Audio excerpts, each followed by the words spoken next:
Hi everyone, welcome to the Nose. It's Daniel. Today we're doing a review of the Mont Blanc Legend. If you haven't already, subscribe to this channel for all the updates. I'm doing lots of first impressions, fragrance reviews, top 5, top 10 compilation lists, as well as skincare Sundays. Alright, I got my wine. Let's talk about Mont Blanc. Alright, so this is the bottle of Mont Blanc Legend. This was created in 2011. The nose behind this was Olivier Pichou. And this is inspired by one of their pen lines that is the German word for masterpiece, and it's made of metal and glass. So it's inspired by the pens. If we can see here, it says Mont Blanc on the cap. There's this cool star engraved there. Mont Blanc's on both sides. And we had that little star logo right there again. The cap just pulls off. I always feel like this looks like it should twist off, but it just pops right off. It smells really nice. It's a really fresh, really vivacious, energetic fragrance. Every time I spray this on, it makes me feel youthful. It makes me feel really, really energized. It makes me feel sexy.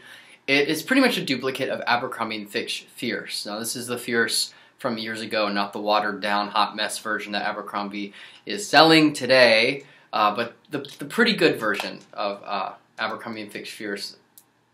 Very much like this fragrance. So let's read the notes. There's like a whole lot of notes here. We have a long list. We have in the top bergamot, lavender, pineapple leaf, and exotic verbena.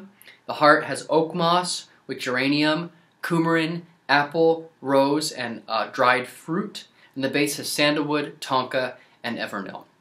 The concept of this fragrance was for a confident man, someone who's driven, someone who feels very secure, who has a lot of life in them. It definitely has that smell.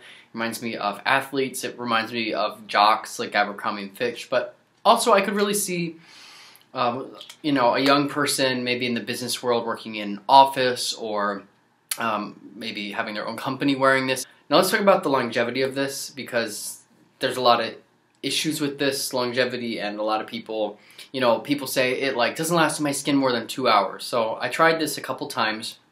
I find that after about 45 minutes, that initial burst of this like strong citrus, vivacious scent does go away. About 45 minutes in, it's gone.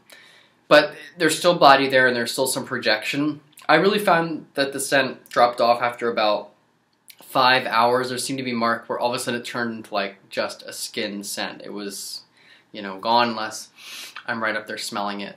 It did hang on to my skin. I think I woke up in the middle of the night and I smelled it, and it had been like exactly 12 hours. And if I could still smell a very faint amount of the fragrance on my wrist. So it is there, but honestly, you're not going to get any projection out of this beyond about 5 hours, I would say. It has a really beautiful opening. Maybe beautiful isn't the word. A really powerful opening, sexy.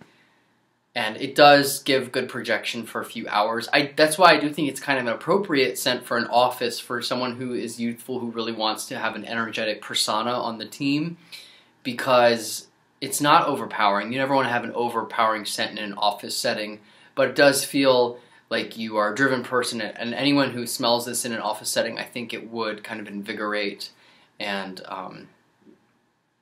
refresh them. So that's Mont Blanc.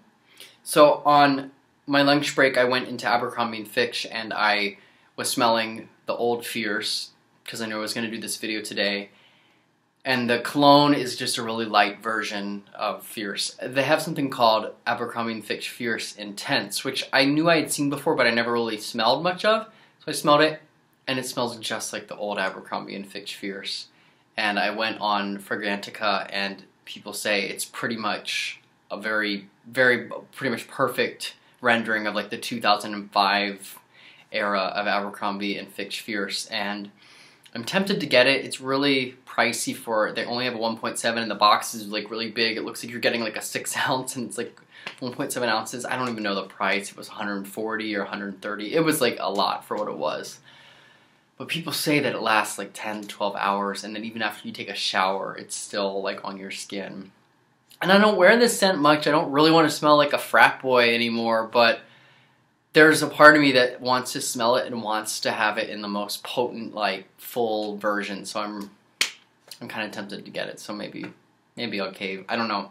But for now, Mont Blanc is a great alternative. It's really a lot better than fierce cologne is. That I wouldn't recommend buying that. It's so light and just doesn't hang out. So, crazy day today. I woke up extra early to go meet the realtor to get in the forms and get that deposit in for the application. So we did it. So hopefully the apartment is not going away. Hopefully it's ours. And then on the way to meet the realtor, I dropped my personal phone. I was on the phone with my mom and like this, and it fell out and it landed like flat, like on the ground, and the screen broke inside. It's not the top layer of glass, but I could see that something was cracked in it. And now it won't light up. So that was a problem. I had to go get that repaired. So I have my work cell phone. Thankfully, the store gives me a phone to use as well. So I'm still able to make calls from that. So I'm in contact with people. And Dan's out of town in California. And anyway, but point of the story is my crazy day. I was running around trying to get my phone fixed, trying to get this apartment, had to work all day. And during work, I got invited to a training for Cartier for their new fragrance for men. And I posted updates on Snapchat. So if you don't follow me and you're on Snapchat, check my profile out, or whatever you call it. I feel so old. What do you call it? My account? I don't know. It's NM Beauty Guy. It stands for Neiman Marcus Beauty Guy. It's my handle. Handle, that's the word. Ha! My age is showing. I'm 28. Ugh. So I posted updates, but I just got this gorgeous bag. This is so big, oh my god. From Cartier. And inside is the new fragrance, L'Envol de Cartier. And they gave me a big size, which is really cool. So it's a really gorgeous bottle. I smelled it there. I'll do it in first impressions, but I don't know how I feel about it. Oh god, I feel so bad because it's like they did this training for us. And we had champagne and some hors d'oeuvres and the contest. Someone won a Cartier passport holder, and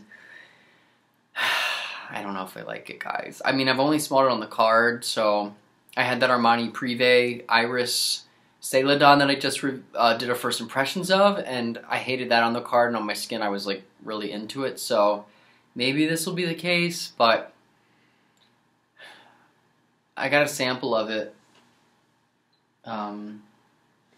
The Cartier rep in my store gave me a sample of it like last week, and I tried it on a tissue. I didn't spray it on my skin. I was like, no, I don't even want to like talk about it. And then I had the training and they gave me a free one, so I'll probably do a first impressions from the sample, and if not, maybe I'll do a giveaway if I hate it. Maybe I'll do a giveaway, I don't know. I mean, some people like at the training really liked it, but I don't know. It's like that cool, I mean, it's like a classic man's cologne. I'm already doing the first impressions. It's like a classic man's cologne in that cool water vein. The dry down kind of reminds me of green Irish tweed. It's like with the floralness, but there's iris in it.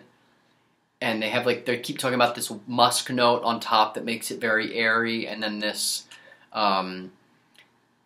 like mead, which is honeyed wine note that's like really sweet, and that's like what they always talk. That's what they talked about the whole night when we were talking about this fragrance. And I'm like, that's like all a great concept, and like I smell those things, but like that's not the heart of the fragrance. The heart is like a normal like men's scent that we smelled a million times, and it kind of smells a little synthetic. So I'm gonna try it on the skin before I judge. I'm gonna give it a couple tries because hey, I have this free bottle that's like 100 ml, and it's a beautiful bottle. So we're gonna see what happens.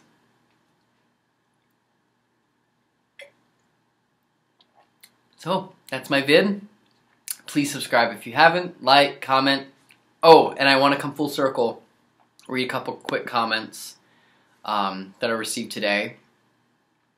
Your 2 cents commented, Liberalis Hortus by Gallagher Fragrances does the same thing as what I'm finding the Histoires des Parfums do. The soft beginning and then the boom with much scent, and it goes all these different places. Great review of the Ombre 114, by the way. Good luck with the apartment. Thank you. And then Kenzo25 says, good luck on your new apartment, Daniel. Thank you. Kenzo25 says, I was not a fan of Ombre, or Alm, however you say it. I don't speak French. I'm going to call Ombre 114. I was not a fan of Ombre 114 on my skin. It went totally in the wrong direction, LOL. Valid point. I mean, I think the pH and the dryness or the oiliness of our skin really affects the scents that we wear. And I also feel like sometimes scents just go sour on you. When I first sprayed that fragrance, the Ombre 114, I was not a fan. Like, the time was like, I was like, what is this?